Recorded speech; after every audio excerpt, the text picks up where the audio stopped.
Man United fans, you are screaming, aren't you? You are fuming, aren't you? There's so many positives from that game you could have taken. I was about to start this video with the word, ooh. I was going to go, ooh, I think we've seen something there. You know, months and months of dross. Months and months of just hoping Bruno Fernandes can get you out of a hole. And then all of a sudden, I'm looking at a team in the last 20 minutes when those substitutes are made and certain players come on, and I'm thinking, hang on a minute, I think I quite like this setup. I get this setup. You've got combinations here. You've got players understanding what each other are going to do. You've got players who can dribble past a player. You've got something, a bit of cohesion, a bit of balance, a bit of quality. And then you score a great goal, which we'll talk about, and then you throw it. Onana's had a mare. And do you know what makes it worse? Is, look, the first goal, it's a cross. And like, generally, I have a general belief that if you have a free kick in that kind of area, hit that back stick. Do that. Like, there's absolutely nothing wrong with doing that. That's smart to hit that back stick, hope that everyone misses the ball, and it goes in. That's fine. And Onana, it's one of those ones where he's waiting and he's guessing. And so when the moment comes, yes, he flaps at it. Do most goalkeepers save that who've got a bit more confidence? I think they probably do, but he doesn't. But what makes it just so much more glaring is that for whatever reason, he's too loud. Nemanja Matic, if anyone doesn't know, the two of them were going at each other. And Matic didn't hold back. And he said, if you're statistically one of the worst Man United goalkeepers in history, modern history, then you need to basically keep quiet. You need to be able to cover yourself when you say things like he said, which was basically, we're miles better than Lyon. Don't worry about them. As long as we play to our level, we'll be fine. And let's have it right. For large parts of this game, Man United were not under the cosh. I thought they would look very, very secure in how they played. And again, we'll get into it. There are huge positives for the manager, for the future of this team, and actually for the players that have been sort of firefighting to a point, because it is very clear who's up to it and who's not. And when you are living off a Bruno set piece, and I watched it with mute on, and the fact that it's like set piece, oh my god, dramatic close up of Maguire, that means that there's not much else going on. And in terms of working the way up the pitch, it's not been great for Man United at all. But the ooh that I was talking about, it was there.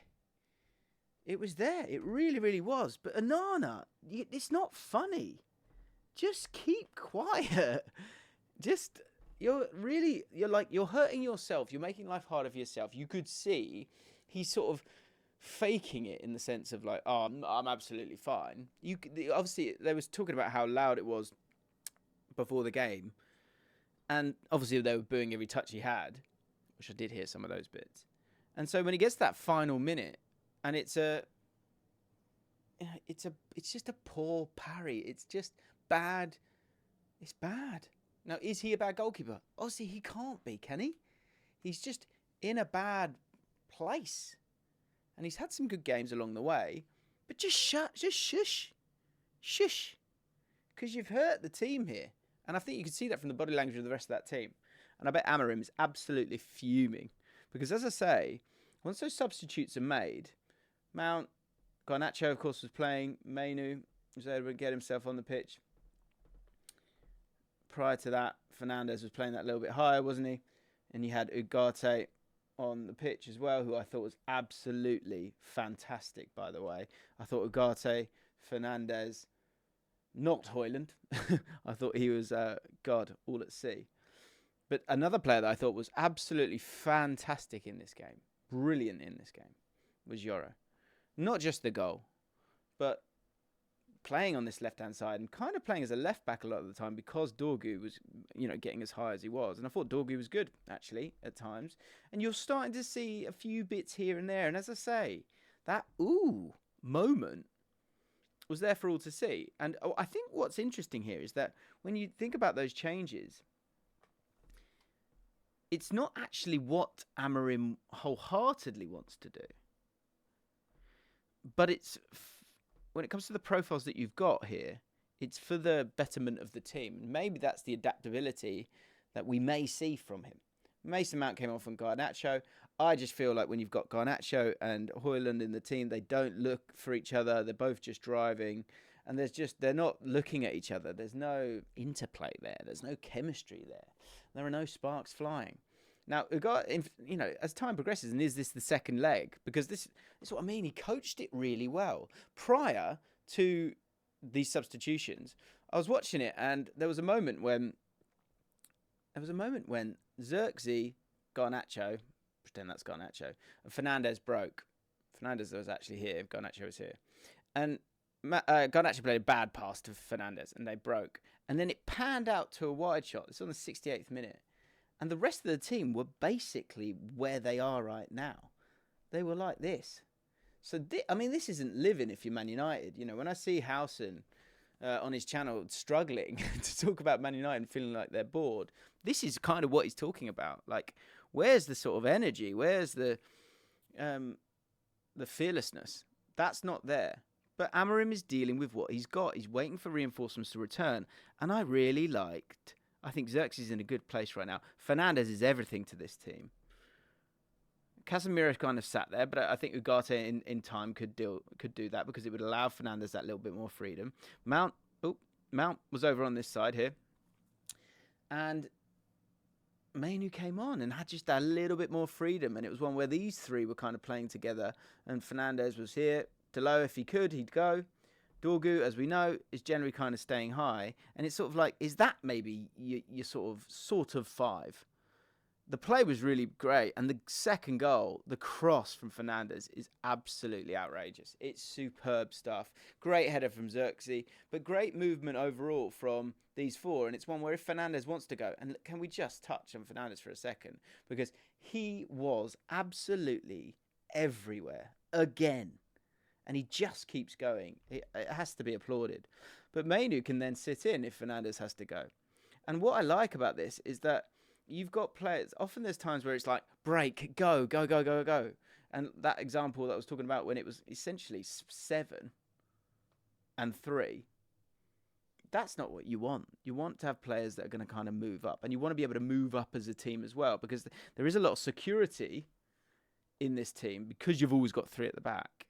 But there are big gaps between the midfield. And Ugarte, thank God you've got Ugarte as well, because the energy he's able to provide to get back and affect the game is just so crucial for the team. But there's something here. There was, as I say, I like Mount as a player who can get on the ball, fix it, and if Mainu sees Mount there, then he can go. Fernandes has got that energy to go, and then all of a sudden. And also, Xerxes just stands there, pops it off. Xerxes has to play.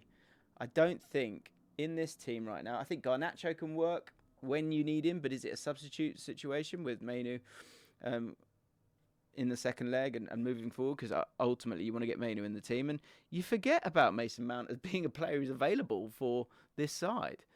But there were some real positives there. As I said, I thought Yoro's passing was superb. His need to go to the left back at different times was really, really strong. I thought Casemiro hung in there.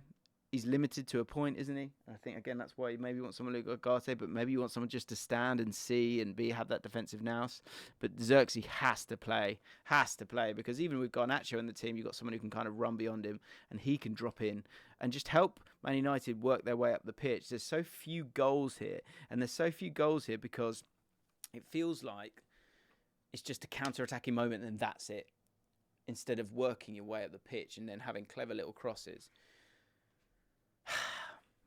How are you feeling?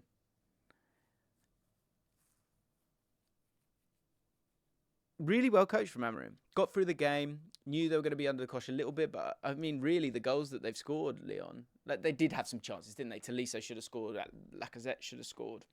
But there were some moments I think Garnacho had a huge chance. Man United had some huge chances as well. Onana's done you there, hasn't he? Absolutely done you. Let me know your thoughts. If you are new to the channel, it's a bit more of a casual channel over here on the More James Allcott channel. So if you want a bit of me, that's more, then hit the subscribe button for me and hit the like button as well. And let me know how you're feeling. You've got to be fuming.